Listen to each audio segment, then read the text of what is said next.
Hello learners, welcome back to our channel RG classes. आज की video में आपसे मैं बात करूंगी कि आपको टैली में जर्नल एंट्रीज कैसे पोस्ट करनी है।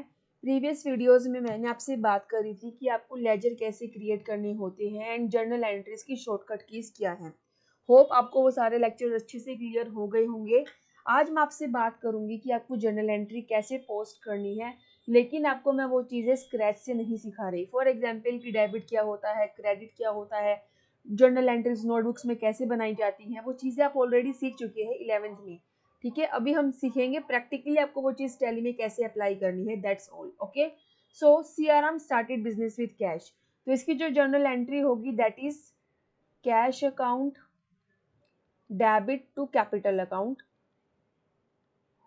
जर्नल एंट्री में सबसे पहले आपको वो कंपनी सिलेक्ट करनी है जिसमें आपने उस कंपनी के लेजर्स क्रिएट किए इस क्वेश्चन के रिगार्डिंग।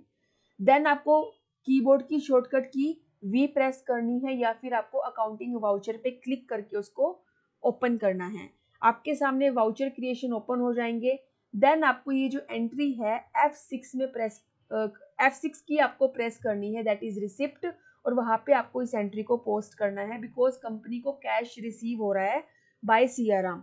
ठीक है, लेकिन वो कैपिटल की फॉर्म में हो रहा है, लेकिन कंपनी के पास देखा जाए तो कैश आ रहा है। दैट्स वाई इसकी एंट्री F6 में होगी, यानी रिसिप्ट में होगी। फिर आता है सेकंड डेट पे परचेज गुड्स फॉर कैश, यानी हमने यहाँ पर गुड्स खरीदे, कंपनी ने गुड्स खरीदे, वो भी कैश में। तो चाहे कंपनी गुड्स कैश में खरीदे या क्रेडिट में खरीदे, दोनों ही तरह की एंट्री किस में होगी, F9 में होगी, यानी परचेज अकाउंट में होगी। तो यहाँ पर परचेज की एंट्री कहाँ पोस्ट करोगे आप, F9 में। तो purchase account debit to cash account. Similarly purchase goods from Subhash, तो ये क्रेडिट में गुड्स खरीदे हैं 4 तारीख को, तो यहाँ पर जो परचेज अकाउंट है वो तो आपका डेबिट ही रहेगा, सुभाष आपका क्रेडिट हो जाएगा। फिर आपने 5 तारीख को फर्नीचर खरीदा, सीआरएम ने अपनी कंपनी के लिए एसेट खरीदी है, तो यहाँ पर कंपनी अब एसेट अकाउंट ओपन करेगी, तो यहाँ पर फर्नीचर अकाउंट आपका डेबिट होगा एंड कैश अकाउंट आपका क्रेडिट होगा। ठीक है, और ये एंट्री आपकी जाएगी F5 में। अब आप कहेंगे F5 जो होता है वो पेमेंट की शॉर्टकट की होती है। अब आप कहेंगे मैम हमने गुड्स भी खरीदी है, उसके लिए भी हमने पेमेंट करी है। बट बच्चों, टैली के अंदर हर एक चीज का सेपरेट वाउचर बनाया गया है, परचेज का, सेल्स का, रिसिप्ट का, पेमेंट का, लेकिन एसेट का कोई पर्टिकुलर अपने आप में वाउचर नहीं है।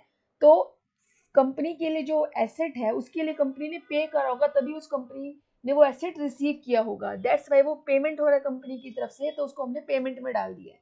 ठीक है, and purchase account specifically goods के लिए होता है और सेलिंग अकाउंट भी स्पेसिफिकली गुड्स के लिए होता है, ना कि एसेट्स के लिए। इसलिए गुड्स के रिगार्डिंग जितनी भी एंट्रीज होती है, चाहे वो खरीदने की हो या वो बेचने की हो, वो सारी एंट्रीज आपकी किस में जाएगी, परचेज और सेल्स अकाउंट में जाएगी, जो भी उसका अकाउंट है स्पेसिफिकली वैसे। ठीक है, होप आप ये पॉइंट क्लियर कर पा रहे हैं। कोई भी डाउट आप उसे कमेंट सेक्शन में भी पूछ सकते हैं। ठीक है, अब आगे हम बात करेंगे 7th डेट को हमने कैश पे गुड्स सेल करे, तो ये आपकी जाएगी सेल्स अकाउंट में। एंड 9th डेट को हमने महेश को उधार में सामान बेचा, तो ये भी आपकी जाएगी सेल्स अकाउंट में। एंट्री बनेगी Mahesh account debit to sales account. Mahesh के आगे अकाउंट नहीं लगेगा, नाम के आगे कभी भी अकाउंट नहीं लगता है। फिर हमने सुभाष को पेमेंट करी है, सुभाष यहाँ पर रिसीवर है, तो यहाँ पर हम करेंगे सुभाष डेबिट टू कैश, और ये आपकी जाएगी पेमेंट में, यानी F5 में।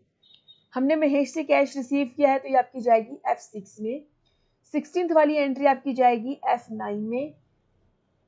17th वाली आपकी एंट्री जाएगी F9 में। 18th वाली आपकी जो एंट्री है sold goods to Suresh for cash जाएगी F8 पे। 19th वाली एंट्री आपकी जाएगी F8 में। ऐसे ही हमने मशीनरी खरीदी कैश में, तो ये पेमेंट कर रही है कंपनी, तो ये इसकी एंट्री होगी F5 में। एंड 24th वाली जो एंट्री है, यानी यहाँ पर ड्रॉइंग्स हो रही है, तो सीआरएम ने यहाँ पर कुछ कैश निकाला है पर्सनल यूज के लिए, तो ड्रॉइंग्स अकाउंट डेबिट होगा और कैश अकाउंट क्रेडिट होगा। मतलब कंपनी से कैश जा रहा है, यानी कंपनी एक तरीके से वो पेमेंट में जा रही है वो चीज, तो ये वाली एंट्री आपकी जाएगी F5 में। ऐसे आपने रेंट पे करा, पेमेंट है F5 में। आपने वेजेस पे करे, पेमेंट है, तो ये आपकी जाएगी F5 में। आपने सैलरी पे करी, पेमेंट है, तो जाएगी F5 में। एंड आपने कमीशन रिसीव किया तो ये रिसिप्ट वाली एंट्री है, तो ये आपकी जाएगी F6 में, ठीक है। एंड बचा F7, इसमें वो सारी एंट्री जाएंगी जो सेल्स रिटर्न से रिलेटेड है या परचेज रिटर्न से रिलेटेड है, ठीक है। लेकिन अब ये था एक पॉइंट, टैली का एक साइड का एस्पेक्ट। सेकंड एस्पेक्ट क्या है, आप सारी एंट्रीज F7 में भी पोस्ट कर सकते हैं। हमने जितनी भी एंट्रीज अलग अलग अकाउंट में डाली, अलग अलग वाउचर में डाली, वो सारी एंट्रीज आप F7 में भी कर सकते हैं। बट डिफरेंस ये होता है कि F7 में वो सारी एंट्रीज आपकी एक्सेप्ट कर लेगा, चाहे वो गलत है या सही है। लेकिन अगर आप सेपरेटली हर वाउचर में एंट्री डालेंगे और अगर आप बाय चांस डेबिट को क्रेडिट या क्रेडिट को डेबिट कर देते हैं, तो वो चीज़ आपकी एक्सेप्ट नहीं होगी, तो आपकी सारी एंट्रीज ऑटोमेटिकली करेक्ट पोस्ट होगी। इसलिए इसको हम अलग अलग वाउचर में डालते हैं, ठीक है। अब हम बात करेंगे टैली में आपको कैसे करना है।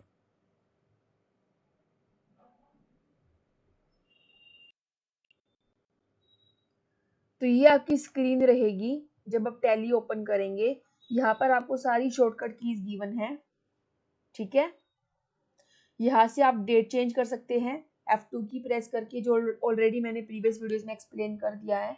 एंड ये रही वो सारी कीज जो आपको यूज़ करनी है। पेमेंट वाली सारी एंट्री जाएगी पेमेंट में, रिसिप्ट वाली सारी एंट्री जाएगी रिसिप्ट में, सेल्स वाली सारी एंट्री जाएगी सेल्स में, और जो परचेज और सेल्स रिटर्न वाली एंट्री है वो जाएगी जर्नल में, ठीक है। चलिए अब हम डायरेक्टली टैली में पोस्ट करेंगे एंट्रीज।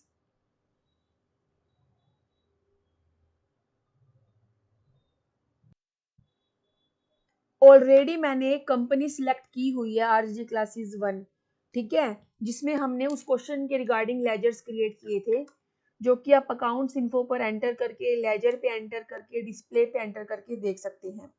देन आपको बैक एस्केप की प्रेस करनी है एंड आपको गेटवे ऑफ टैली पर आ जाना है। देन आपको ट्रांजैक्शंस के अकाउंटिंग वाउचर पर डाउन एरो की प्रेस करनी है, देन एंटर करना है, या फिर आप डायरेक्टली कीबोर्ड की V अल्फाबेट को प्रेस करके आप सीधा वाउचर क्रिएशन पे आ सकते हैं। अब आपको एंट्री करनी है स्पेसिफिकली डेट वाइज, जैसे कि मैंने आपको अभी बताया, ठीक है। अभी पेमेंट के लिए, रिसिप्ट के लिए कौन कौन सी कीज प्रेस करनी है ऑलरेडी मैंने आपको बता दिया है। नेक्स्ट, अगर मैंने अभी आपको सारी एंट्रीज कर दिखा दी तो बहुत ही लंबा वीडियो हो जाएगा, तो मैं आपको एंट्रीज सारी फटाफट नेक्स्ट वीडियो में आपको मैं कर बताऊंगी। तब तक के लिए आप लेक्चर्स देखिए, उन कीज को लर्न कीजिए, शॉर्टकट कीज है। ट्रांजैक्शंस को देखिए कैसे हुई है जर्नल एंट्रीज। अगर आप फर्स्ट टाइम जर्नल एंट्री पास करना सीख रहे हैं तो वो एंट्रीज हमने कैसे पास करी वो आप देखिए वीडियोस, और अच्छे से जब आपको चीज़ें समझ में आ जाए, आपका एक बेस बन जाए जो ऑलरेडी मैंने क्रिएट कर दिया है प्रीवियस लेक्चर्स के थ्रू, फिर हम नेक्स्ट वीडियो में आगे बात करेंगे जिसमें आपको मैं एंट्रीज पोस्ट करना सिखाऊंगी। So hope you like this video. If you like तो आप लाइक करें बच्चों, आप लाइक नहीं करते हो तो मज़ा भी नहीं आता वीडियोस बनाने में। तो आप जितना लाइक करेंगे उतना ही मुझे मोटिवेशन मिलता रहेगा, उतना ही अच्छे तरीके से मैं वीडियोस बना पाऊंगी, आपको समझा पाऊंगी। तो प्लीज़ मोटिवेट करिए, आपकी भी ड्यूटी बनता है कि आप अपने टीचर्स को भी मोटिवेट कर सकते हैं। यस, स्टूडेंट्स भी उतना ही मोटिवेट करते हैं टीचर्स को जितना टीचर स्टूडेंट्स को करते हैं। तो please like my videos, share my videos, thank you, और subscribe also. Thank you, take care, bye bye.